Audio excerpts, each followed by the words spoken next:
Salut tout le monde, j'espère que vous allez bien. On est toujours à l'EICMA 2025, mais plus pour longtemps les amis, parce que ça y est, c'est la dernière vidéo, c'est le dernier contenu que vous allez avoir, mais ça va être un sacré contenu, parce que là on va partir les amis sur un des plus gros constructeurs de moto au monde. Un constructeur d'ailleurs qui ne s'illustre pas qu'en moto, mais aussi en voiture avec des véhicules qui font absolument rêver. Une marque qui a ces dernières années annoncé des bombes absolues. Je suis bien évidemment actuellement chez BMW les amis, et ça va être bien la conclusion de cette EICMA 2025. Et j'ai beaucoup de choses à vous montrer. Vous allez voir, ça va être très sympa. Donc on va commencer sans plus tarder. Je vous invite juste une dernière fois sur cette EICMA 2025 à vous abonner à la chaîne, à mettre votre cloche de notification, meilleur soutien que vous puissiez m'apporter. Et sans plus tarder, on y va, c'est parti. BMW à l'EICMA 2025, 3, 2, 1, go! Allez, on va commencer par un petit peu de RT, hein. Vous le savez, là, il y a de quoi faire, hein. On va avoir vraiment beaucoup de choses à voir. Mais déjà, est-ce qu'on peut s'arrêter 2 secondes sur cette RT Bulbass qui est absolument magnifique? La machine est incroyable en version triple black comme ça, vous le savez, hein. Je l'ai testé la moto, je l'ai adoré, beaucoup de choses très intéressantes. On retrouve bien évidemment ici les fameux ailerons qui sont du coup déplaçables, hein, pour augmenter et se protéger du vent, ou alors avoir une évacuation qui est un petit peu plus importante, avec bien sûr une technologie folle sur cette machine. Il y a beaucoup de choses sur la RT qui sont génialissimes, et c'est une bécane très aboutie.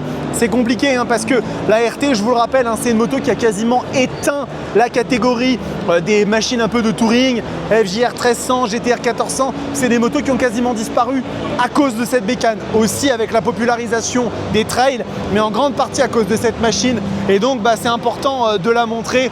Elle est aussi ici dans ce coloris très sympa comme ça.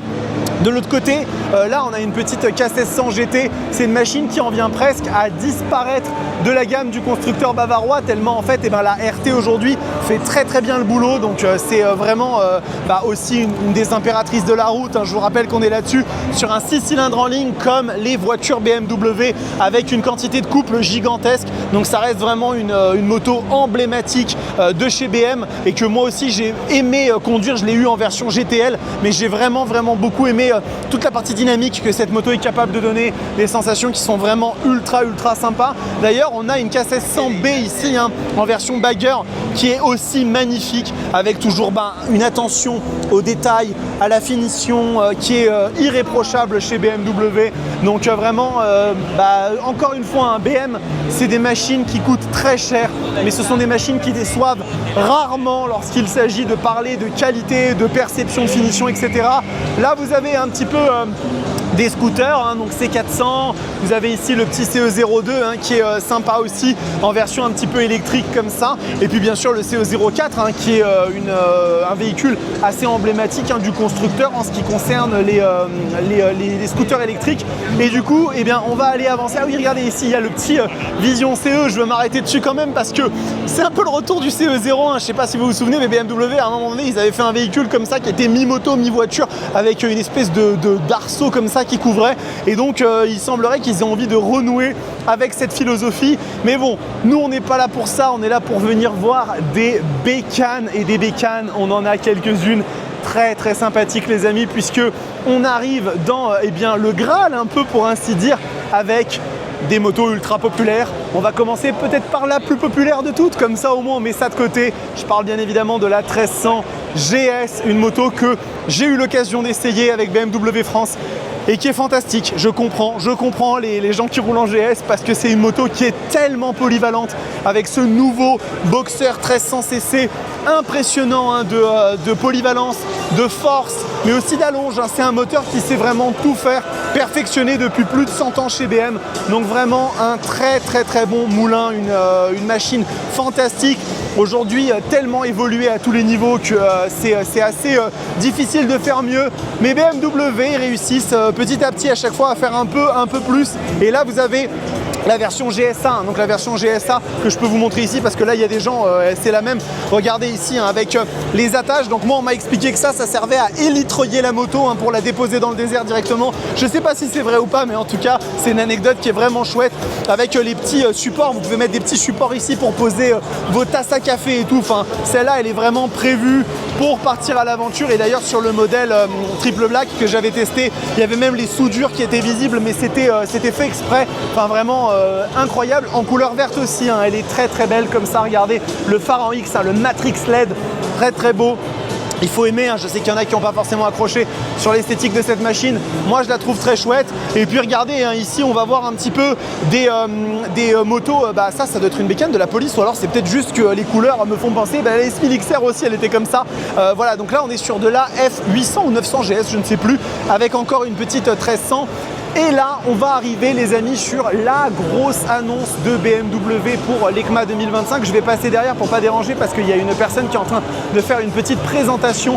Regardez, c'est la F450 GS, donc un petit jouet ultra sympathique. On est sur une machine annoncée à 7500 €, moteur de 48 chevaux, vraiment faite pour aller s'amuser dans les chemins. Et bon, bien évidemment, 7500 € c'est le prix de base.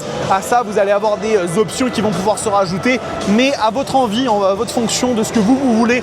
Ça va être encore une machine qui, je pense, va cartonner chez BM. Elle était très attendue, vous me l'avez beaucoup demandé, vous avez été très nombreux à me dire parle-nous de la 450 GS quand elle arrivera. Et ben ça y est, c'est une réalité, une moto qui a été teasée très longtemps par le constructeur bavarois et qui maintenant devient une vraie réalité. Donc j'ai hâte de la voir sur la route, hein, et puis on aura l'occasion de la tester. On demandera à BMW France de nous en prêter une pour qu'on puisse faire un petit essai avec. Mais en tout cas, elle est très chouette. On a ici une petite R12 GS, très sympathique aussi, vraiment très sympathique, hein, avec de belles couleurs, une belle prépa. C'est vraiment nice. Ici, on continue à évoluer un petit peu sur de la F900 GS, machine très polyvalente aussi, version un petit peu, on va dire, trail de la F900R, donc qui est très cool. Et je voulais bien évidemment, avant d'aller dans les machines un peu énervées, même si ça va être très énervé, je ne peux pas passer chez BM et ne pas vous montrer ce monstre, ce bijou, bien évidemment, ma nouvelle moto préférée, la R1300R, en option Kilauea dans cette couleur noire et rouge qui est absolument fantastique. Je croise les doigts pour que la musique ne me strike pas, s'il vous plaît. Mais regardez-moi ce bijou, cette moto, elle est vraiment exceptionnelle, avec son boxeur de 1300 cc qui délivre des sensations complètement dingues, 145 chevaux, mais surtout 149 Nm de couple sur ce monstre. Et vraiment, j'ai pris un kiff malade à la tester, cette moto, à vraiment voir ce qu'elle donnait avec l'agrément, on va dire, d'une moto BM, mais le couple d'une Super Duke. J'ai vraiment adoré et je vous le dis clairement, hein, je suis en projet d'en acheter une. Je pense que ça va être de la LOA. On va voir avec BMW France ce qu'on peut faire, mais je vais là, en rentrant de l'EICMA, je vais commencer à me diriger vers des conseils BMW pour voir un petit peu ce qui est possible de faire. Je kifferais la mettre en avant sur ma chaîne, faire un partenariat avec BM et vraiment la kiffer parce que j'ai adoré. Regardez-moi le monobras avec ici l'échappement qui est complètement dingue. Toutes les petites options 719 qui sont magnifiques. Et celle-là en plus, contrairement à la machine que j'avais testée, vous allez voir, elle a, regardez, pas d'embrayage. C'est une version avec l'ASA qui sera la version que moi je veux. Moi je veux vraiment l'avoir en ASA sans embrayage pour vraiment kiffer le côté techno au maximum. De toute façon, je la configurerai full, hein, je vous le dis tout de suite, il n'y aura pas une option qui manquera dessus. Voilà, c'est la R1300R, c'est une moto que je trouve absolument fantastique et j'ai vraiment hâte de pouvoir la conduire de façon plus régulière.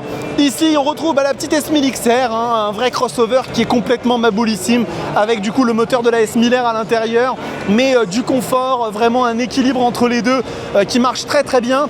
Et ici, on a la S1000R justement, cette S1000R qui a tant évolué. J'ai eu l'occasion de la tester à Nogaro avec BMW France, j'ai été invité, j'ai eu beaucoup de chance et du coup j'ai pu tester et surtout apprécier la nouvelle version de ce monstre avec son split face, hein, cette nouvelle optique, hein, regardez, elle est vraiment ultra chouette, très belle. J'ai vraiment aussi beaucoup apprécié cette nouvelle poignée à tirage court, hein, qui permet d'avoir une réactivité de la machine encore plus poussée. La technologie reste toujours extraordinaire. La partie cycle, le châssis sont phénoménaux. C'est vraiment une machine de dingue, une moto vraiment exceptionnelle, 170 chevaux maintenant, la couleur comme ça en bleu et vert, je la trouve magnifique, ils ont vraiment osé, ils sont allés jusqu'au bout et ça fait vraiment plaisir. Et bien évidemment, juste derrière, qu'est-ce qu'on a? Eh ben on a la meilleure hyper sportive aujourd'hui pour la route et le circuit à la fois, la S1000 RR. Moto exceptionnelle, vraiment moto exceptionnelle. Si je devais en avoir qu'une seule aujourd'hui et rouler en hyper sport, ce serait celle-là parce que c'est une moto monstrueuse, bien évidemment, un 4 cylindres en ligne de 212 chevaux avec le shift cam qui permet d'avoir quand même de la puissance et aussi un peu de gouache à bas régime. Mais on a bien une moto qui prend soin de son pilote avec une position de conduite qui n'est pas trop agressive, avec du régulateur de vitesse, avec de la poignée chauffante, avec des warnings, une jauge à essence, bref, tout ce qu'on pourrait attendre d'une moto moderne, mais que certains constructeurs n'appliquent pas nécessairement. Même il y en a peu qui l'appliquent finalement, et cette moto, elle le fait. Et en fait, je vous le dis, quand je suis parti à Nogaro, la S1000 RR, c'est la machine avec laquelle j'ai passé le plus de temps. J'ai roulé quasiment 300 km avec, et j'ai adoré chaque borne faite avec cette moto. Elle est vraiment trop cool. Donc voilà, après, quand on avance un petit peu, on retrouve ici la R1300 RS, une machine que j'avais eu aussi l'occasion de tester et que j'avais trouvé vraiment chouette. C'est une R1300R avec un carénage, cherchez pas plus loin, avec une position un peu différente, mais c'est vraiment la même machine que la R1300R, alors que la GS, elle se distingue, elle a quand même des technologies en plus. Là, on est vraiment sur deux machines qui sont quasiment identiques. Et puis là, regardez, on va passer du côté très obscur de la force avec la lettre M, bien évidemment. Donc en premier lieu, on a la M1000 RR qui est donc la version ultime de la S1000 RR avec un moteur qui sort 218 chevaux, avec un carénage qu'on peut avoir tout en carbone quasiment. Regardez ces ailerons qui sont absolument immenses et qui feraient rougir peut-être la nouvelle V4 SR de chez CF Moto. En tout cas, une moto vraiment exceptionnelle. M1000XR, là on arrive directement sur du trail de 201 chevaux, encore une fois une dinguerie absolue de la part de BMW qui nous font une machine totalement folle. Et puis après on va aller faire le tour de l'autre côté pour aller voir la M1000R, donc la M1000R qui elle est vraiment le roadster aujourd'hui pas le plus puissant de la planète, parce qu'il y a plus puissant, il y a la Street Fighter V4, mais regardez cette machine, vraiment elle est folle, elle est dingue. Ici on est dans une configuration pack compétition, donc avec du carbone à tous les étages, et la machine elle est monstrueuse avec ce nouveau split face. Regardez ici ce visage comme ça qui lui va vraiment à ravir. Vous le savez, quand au salon du 2 roues de Lyon on avait vu le concept de chez SMB, je m'étais tout de suite dit c'est à ça qu'elle aurait dû ressembler, et un an plus tard elle est arrivée avec ses énormes pelles à tarte sur le côté, ses ailerons qui la plaquent au sol, et du carbone de partout, de la puissance, 210 bourrins, le moteur de la S1000 RR avec son shift cam. C'est une bécane vraiment folle, mais qui sait aussi vous ménager, et ça franchement pour le coup c'est ultra intéressant. Ça reste une machine BM dans l'âme, donc avec tous les petits agréments qui font que quand vous roulez en BM, vous kiffez, que vous soyez en train de pencher, d'essayer de poser le genou sur un circuit, dans une route de montagne, quand vous êtes en ville, quand vous êtes en balade gentille, tout ça se cumule dans les machines BMW. Donc vraiment pour le coup, aucun regret, vraiment c'est des motos qui sont excellentes à tous les niveaux. Et là les amis, je vous ai gardé le meilleur pour la fin, puisque vous avez vu la nouvelle 450 GS, donc vous vous dites il y a eu la nouveauté, mais j'ai un truc très cool à vous montrer. J'espère que vous êtes prêts. Voici le futur de l'hypersportivité chez BMW les amis. Voici le concept RR, celle qu'on avait vue au Concorso di Eleganza de la Villa d'Este, qui avait été un teasing, une annonce qu'on croyait être celle de la sportive mid-size, mid-power pour ainsi dire, qui serait venue se bagarrer avec les Panigale V2, avec les Yamaha R9, mais il n'en est rien. C'est en fait la nouvelle S1000 RR, ni plus ni moins, celle qui préfigure de l'avenir du sport chez BMW. Et regardez un petit peu les détails de cette moto. On en est bien évidemment encore à un concept, la machine ne sera pas comme ça au final, mais je veux quand même que vous regardiez les petits détails qu'on a sur la machine. Regardez cette coque arrière, les petits détails qui sont vraiment super bien travaillés, avec ici les petites creusures façon Yamaha R1, avec le carbone à tous les étages. Bon, ça bien évidemment, la machine si elle était comme ça au final, elle coûterait une fortune. On n'en sera pas forcément là, avec des étriers GP4RX. Là on a mis le plus haut de gamme du plus haut de gamme du plus haut de gamme, mais l'idée c'est de montrer à quoi ressemblera le futur du sport chez BMW. J'adore les phares, j'adore la tête de fourche de la machine, avec vraiment cette espèce de maquillage maillage qu'elle adorait, ça lui va vraiment merveilleusement bien. J'avais eu une petite tristesse quand ils avaient abandonné les optiques asymétriques chez BMW. Là, ils ont réussi à me réconcilier quand même et c'est vraiment une très belle machine. J'ai hâte de la voir arriver en version commerciale pour la tester et voir si la S1000RR reste encore dans mon cœur la meilleure hyper sport pour la polyvalence, pour les usages à la fois de tous les jours mais aussi sur le circuit. Donc voilà, nous sommes arrivés à la fin de cette EICMA 2025 les amis et encore une fois une aventure exceptionnelle. Je suis totalement vidé. Je suis vidé physiquement, je suis vidé psychologiquement, je suis vidé émotionnellement. Voilà, ça a été encore une fois une aventure de dingue. Vous avez été super nombreux à répondre à l'appel. On va arrêter, Rodolfo, tu vas pas pleurer à chaque fois que tu vas à l'EICMA. Donc un grand merci à vous. Voilà, c'est aussi la fatigue qui parle. Là, je vous avoue que je suis passablement vidé. Mais vous avez été au top les amis. Vous avez beaucoup soutenu tout ce qu'on a fait. Donc je suis désolé, encore une fois. Il est compliqué pour moi de pouvoir faire tout ce que je voudrais faire. J'aurais aimé faire 10 vidéos de plus et j'aurais aimé vraiment vous proposer du contenu bien plus poussé. Malheureusement, je suis tout seul. Je suis tout seul et il faut que je fasse des choix. Il faut aussi qu'à certains moments, je me repose. Malheureusement, je ne suis pas toujours suffisamment à 100%. Peut-être qu'un jour, je viendrai avec une équipe. Peut-être qu'un jour, je serai accompagné à la fois du monteur Florian qui a fait un taf exceptionnel et que je remercie. Je voudrais vraiment le remercier pour tout ce qu'il a fait parce qu'il a fait un taf exceptionnel au niveau des shorts. C'est lui qui a publié tous les shorts. Donc, il m'a libéré énormément à ce niveau-là. Et peut-être que je viendrai un jour avec un caméraman. C'est ce qu'on espère. On espère que la Roadsters TV se développe. Et pour ça, il n'y a qu'une seule solution. Il faut votre soutien, il faut vos abonnements, vos likes, vos commentaires pour continuer à alimenter la grande machine qu'est YouTube. Donner des signaux positifs et que les marques, elles repèrent, elles disent tiens, lui, il est intéressant. On va parier sur lui. Et ça permet de récupérer des sous et de pouvoir faire des choses, de payer des gens pour venir avec nous. Donc voilà, écoutez, on arrive à la fin d'une édition de l'EICMA 2025 qui est absolument mémorable. J'ai vraiment adoré, j'ai beaucoup de choses à débriefer avec vous, beaucoup de super annonces aussi à classifier dans ma tête pour vous faire mon grand top. Donc je vais vous retrouver très bientôt à la maison pour Moto Bistro, pour nos émissions, pour les tests. Un grand merci pour votre soutien, pour tout ce que vous avez fait pendant cette période. Et on va se retrouver très bientôt les amis. Prenez soin de vous, kiffez vos bécanes. Ciao!